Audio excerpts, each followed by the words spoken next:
I used to work a warehouse job as a temp laborer a couple years back. It was around Christmas time, so everyone was expected to work overtime. It was going to be a long night. The news came very much to my dismay, but I needed the money at the time, and I didn't have a steady job back then. I had just finished a 15-hour shift that night. The midnight air was bone-chilling in my lungs, but I was just happy to finally be outside. I took a few minutes and then prepared myself for the long trip home.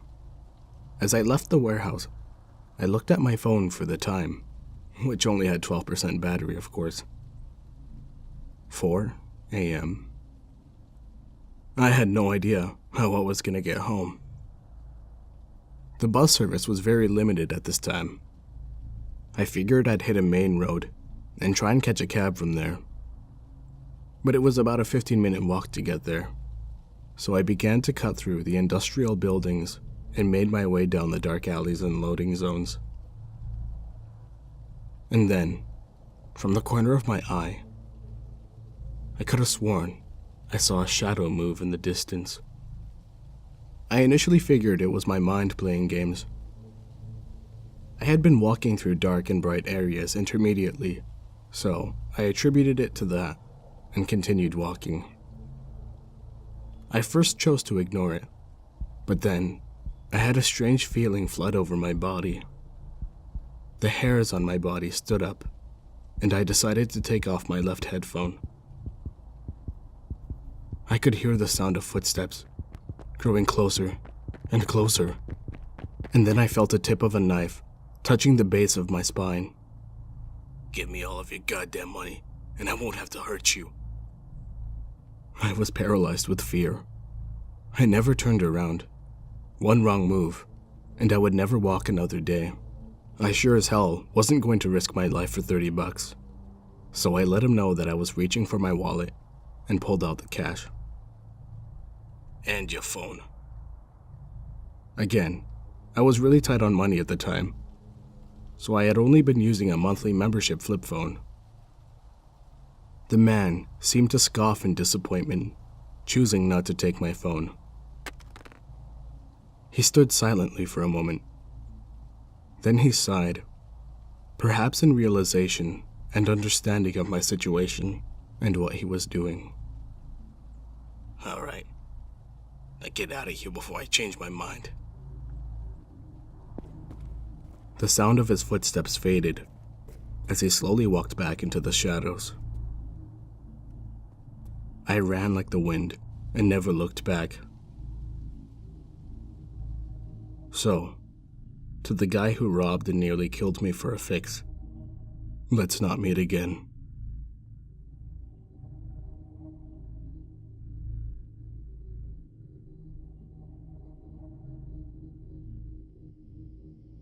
I work at a gas station on a main route. We see a lot of travelers passing through. Only one person works each shift, and it's a 24-hour store. We are short-staffed, so I agreed to an overnight. I work in a state that's always had self-serve gas stations. So this guy comes in. I asked him if he needed any help. He says no.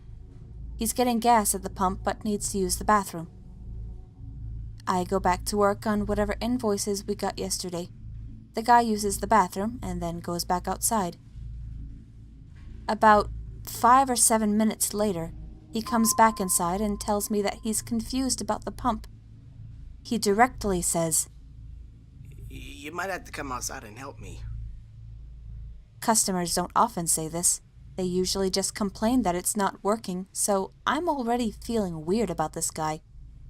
I shake it off because he looks like a nerd and I don't feel afraid of him really.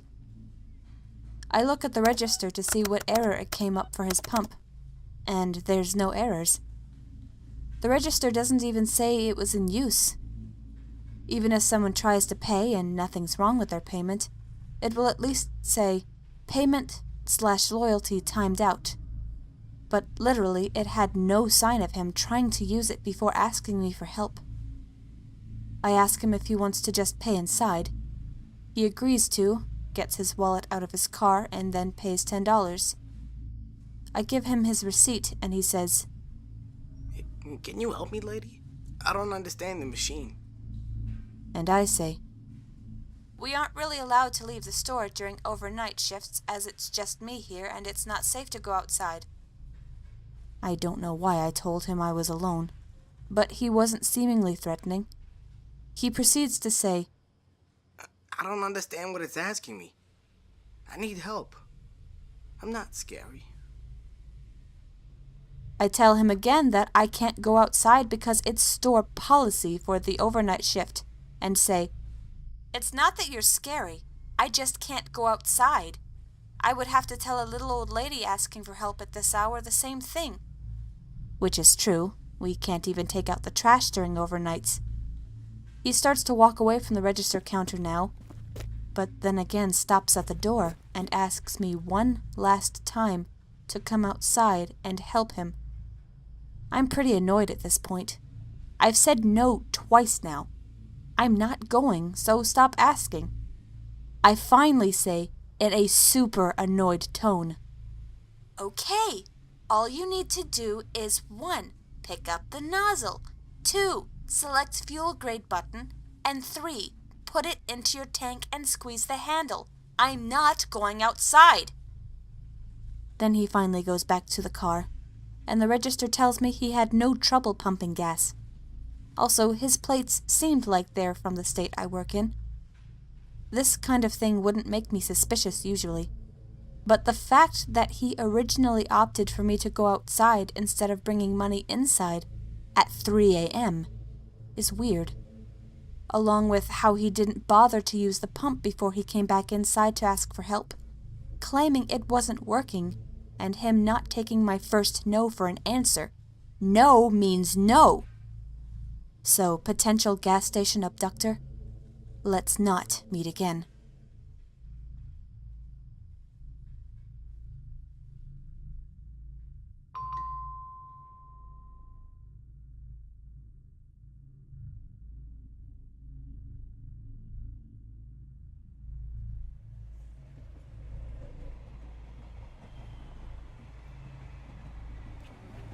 This happened about 4 years ago, when I was 15. I was traveling to see my grandma from the north of England going to the West Country. I was traveling on my own because, aside from me, most of my family didn't talk to my grandma at the time. My grandma lives in the middle of nowhere, whereas I live in the big city. This was the first time I was traveling alone, and it was a long journey that took a total of about 9 hours. Because it was a long journey, and I was still in school at the time, I decided to go on a Friday after school, and return on Sunday to maximize my time with my grandma. This meant getting on the train at 5 p.m. and arriving at around 2 a.m. at my grandma's nearest station. It was summer, and the first bit of my journey was fine. The fact that it was still bright out, and that we were going through big areas with lots of other passengers, really settled my nerves. However, as my journey continued, it grew later into the night. There were less and less people, and I was going through smaller and smaller villages. In my journey, I had to get 3 different trains, and my story begins when waiting for my 3rd train. I'm a nervous traveler, or at least was when I was 15, and I had stupidly decided to smoke a joint waiting for my last train, as I had a 45-minute wait. The train station was tiny and quite dimly lit. It only had 2 platforms, and it didn't have a gate that required a ticket to get through. This meant that anyone could walk in, sit down, and wait for a train. There was no one else at the station, as it was around 1 a.m. So there I was, just casually smoking and listening to music, when suddenly, a man walked into the station. I quickly put it out, worried that I would get in trouble. The station was empty, but the man decided to sit directly opposite of me. He was bald, had a somewhat wrinkly face, but was dressed very young like a teenager and was very skinny. The fact that he looked so youthful yet old was very unsettling. I could feel him staring at me. I looked up, and saw that he had the darkest eyes I've ever seen. I was really freaked out by him, but thought I might be overreacting. A moment passed, and two other men walked in, one after the other. They slowly walked up my direction and sat down, one on each side of me, despite there being plenty of free chairs. I could just tell that all these men knew each other. They were taller, wider framed than the other man, and they looked older too. At this point, I was terrified, because they had effectively surrounded me. If I stood up, they could just grab me and I wouldn't be able to move. I saw the guy sitting opposite of me move his lips. I realized he was talking to me, so I took out one of my headphones. "Pardon?" I asked. "You're not from around here, are you?" he said. They all had a pretty thick West Country accent. "Yes, I am," I lied, knowing it would make me less likely a target, as it would mean I'd have family close by. "Oh? What school do you go to, then?" Oh, crap. I stumbled for a second to think of what else to say. "The Catholic high school," purely guessing that they had one. "Oh, my niece goes there. Her name's Rebecca. Do you know her?" I asked how old she was, so I could guess if it was likely that I knew her. The man then said she was 16, so I told him, "Yeah, I think she's in the year above me." The man then said, "You're a little young to be traveling by yourself." "Yeah, but my dad is checking in on me by calling me every half hour." This is a complete lie, but probably the smartest thing I'd done in my 15 years. "Oh, is he that good?" "Yeah, he's a cop, so he gets really overprotective and worries lots." Also a complete lie. My dad is an IT manager. At this point, the man starts to look a bit worried. "I'm actually going to call him now to tell him I'm about to get on the train." When I said this, it was like I was threatening him, daring him to try and stop me from getting on that train. I go on my phone and proceeded to call my mom, as I don't speak to my dad often. I made sure my headphones were on, so they wouldn't be able to hear her voice. "Hey, Dad. I'm about to get on the train in about 10 minutes. I should be at Grandma's in less than an hour." The guy sitting next to me instantly got up and left. I continued to speak nonsense into my phone, as I made eye contact with the man sitting opposite of me. I'll never forget the look of anger in his face as I made the call. However, he didn't get up and follow the two men. I was still shitting bricks at that moment, but then I heard the best sound in the world. A crying baby. I turned around and saw a couple with a baby walking into the train station.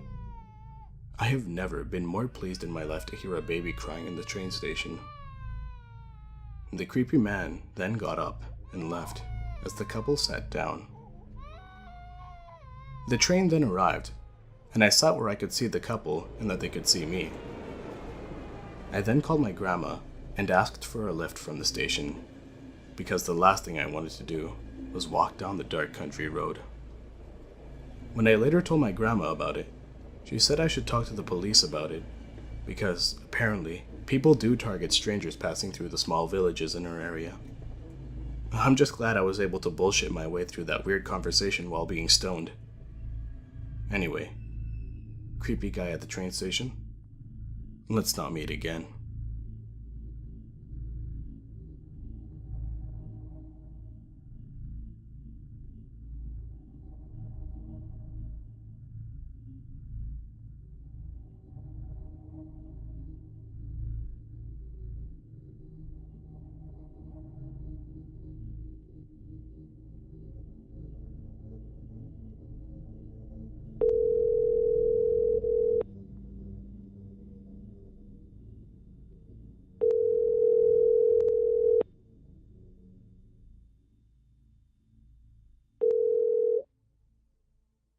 Please leave your message